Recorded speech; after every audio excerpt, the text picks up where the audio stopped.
Sitting between Niagara and Buffalo, Boulevard Mall would open in 1962 as the first enclosed shopping center in the western region of New York.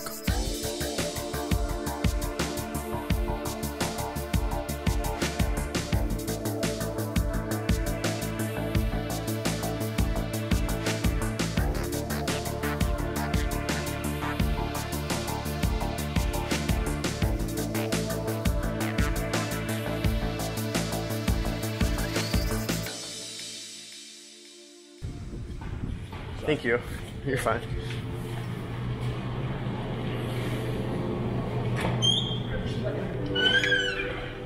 The mall's grand opening was celebrated by a first ever transatlantic phone call to Buffalo's sister city of Kanazawa in Japan.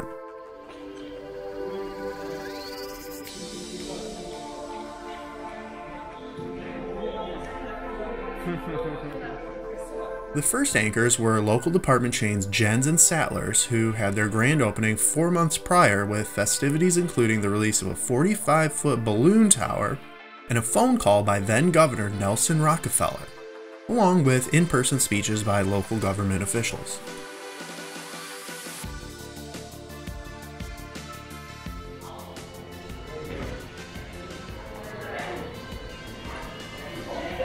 In fact, the opening caused what was described as the worst traffic jam in the local town's history, causing police to shut down roads and redirect traffic.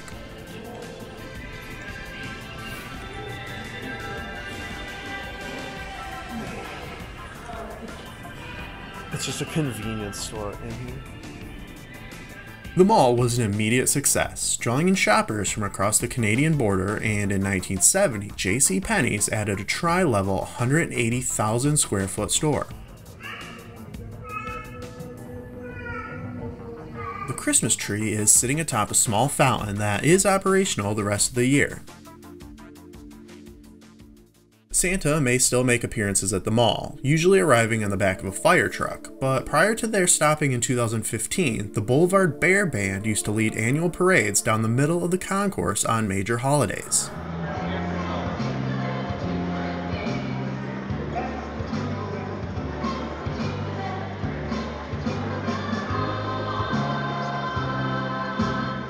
After that, they still appeared in vacant storefronts. This is the dead section for sure.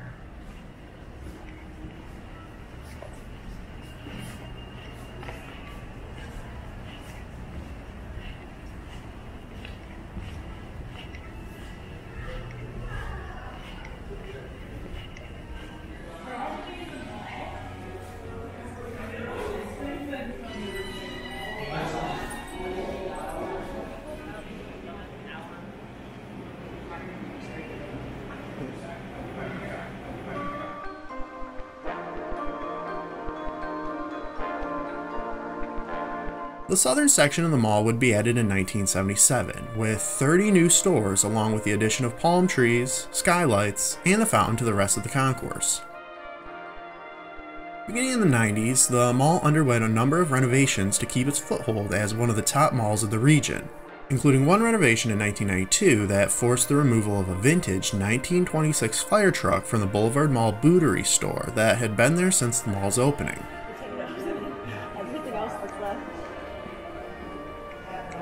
Another attempt at retaining customers from the increasing competition came in 2000, the same year they added a new wing and a Sears anchor store. Before apps could track your loyalty programs, the mall introduced a kiosk system that offered store discounts and a reward point system. In 2009, the mall created their own social media site in conjunction with Shoptopia, intended as the shopper's version of Facebook, where you could get exclusive access to store news, make shopping lists, and join groups.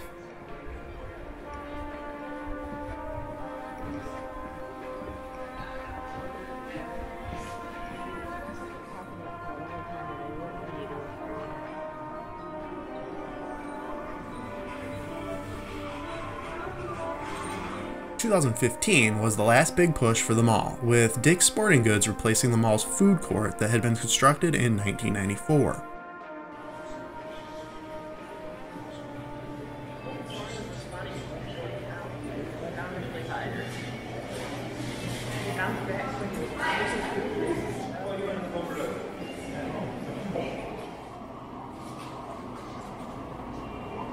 A number of smaller stores also came into the struggling mall at this time, including the impressive book outlet store that I had to come and check out.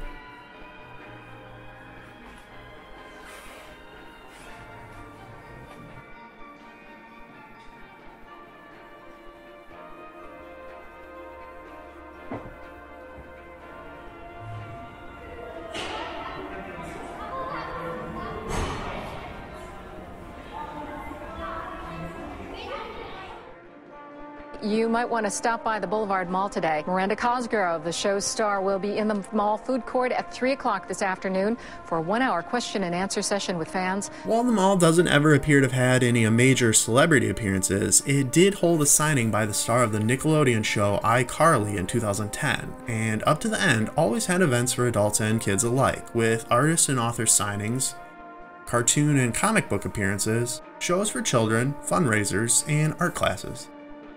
But dark times were on the horizon. In 2012, mall security caught 3 people shoplifting when one of them attacked the guards with a knife.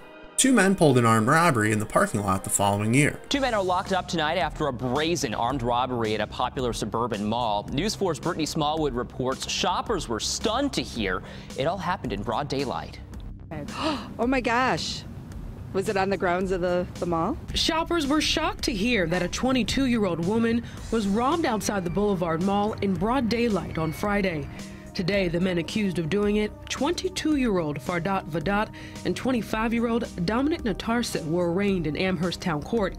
The judge said one of the suspects jumped on top of the victim inside her car, put an airsoft pistol to her head, then stole her purse and a credit card before jumping into another vehicle. It's scary. Middle of the day, you know, that early, it's still light out and you're not safe.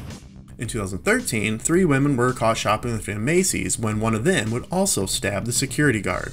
Well, Keith, police say it happened in a matter of 5 minutes. A Macy's security guard told police he witnessed 3 women shoplifting inside the store. The guard said he confronted them and they were cooperative at first, until police say their prime suspect pulled out a knife. In 2017, a man was stabbed as he was exiting the mall. Police in Amherst are hunting for 2 suspects they believe are responsible for that stabbing. It happened here outside the Boulevard Mall just before 4 this afternoon. Now, Amherst police say a 47-year-old man from Newfane was leaving the mall when he was approached by 2 men. There was a fight, and police say the man was stabbed in the arm and chest. He was taken to ECMC for his injuries. It's unclear if anything was taken from that man.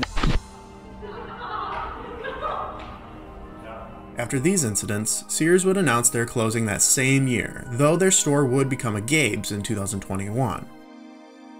Even before the crime wave, trouble happened here, such as a 1996 incident where a man tried to rob a woman carrying her baby. And in March 2023, a group of 50 teenagers began a brawl in the mall parking lot, which eventually grew to 150 fighters, and part of a nearby grocery store got trashed before police could break it up. Police say no one is facing any charges after multiple fights were reported outside the mall in Amherst. We're told the crowd was also fighting in the Wegmans parking lot on Alberta Drive. Police say they were able to get the scene under control relatively quickly.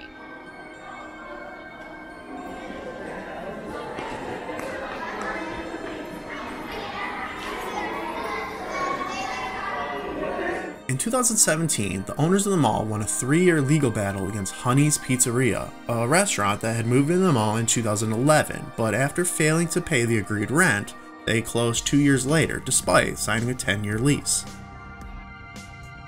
Even after winning $1.2 million, the mall would default on their loan that same year and would eventually be purchased in 2019 by a redeveloper.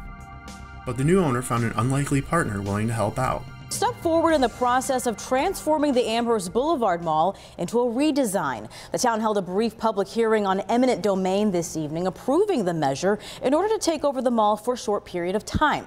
Now, the hope is that it will kickstart the efforts to breathe new life into the mall. So tonight, I'm following up on this next phase of the project that would transform a major hub in Amherst and finding out what's next in the process. As a way to circumvent and speed up the process of redevelopment, the town has had the intention of going through an urban renewal process. This process effectively breaks the leases, then takes the property. They will then sell the property back to the development community at a higher price to do work. Town of Amherst Supervisor Brian Kolpa says, however, what they are seeing is very few organizations coming forward. And what we've been trying to do is talk to all of the lessees about coming in and saying, hey, if you have an interest in being part of the project, come to the table, because otherwise the town's literally going to rip everything apart. The only ones who want to be involved are Benderson Development and Douglas Development. Kolpa says they know what they want. It's a blend of housing, affordable through luxury, student through senior, and would like to see new food and new retail. The mall's a dead animal, so we're going through the steps necessary to put the mall back into good tax standing and good services. Demolition of the mall is expected to begin the summer of 2023, and the new Boulevard Place is estimated to be completed in anywhere from 3 to 10 years.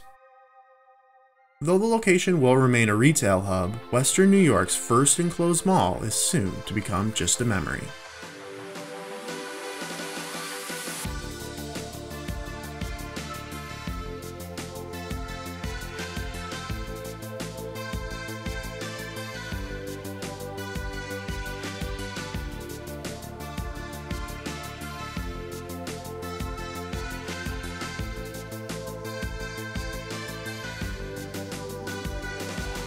When it's all said and done, you will not recognize that this was once the Boulevard Mall. It'll have a mix of residential, retail, and office space. The goal is to make this more of a community feel with new housing and green space and possibly even a new way to travel. But we've been hearing about these efforts to redevelop the Boulevard Mall for years now. Look behind me, though. Still looks like this. So what progress has actually been made? We are following up on that tonight. To hear developer Douglas Jamal talk about the Boulevard Mall. Like every other mall, it's dead. Dead and depressing, he tells me. There is some life here, but the remaining shoppers I spoke with agree with Jamal. Go back to where they used to be. It used to be a nice place to come to. You could sit down and eat, bring children, ride.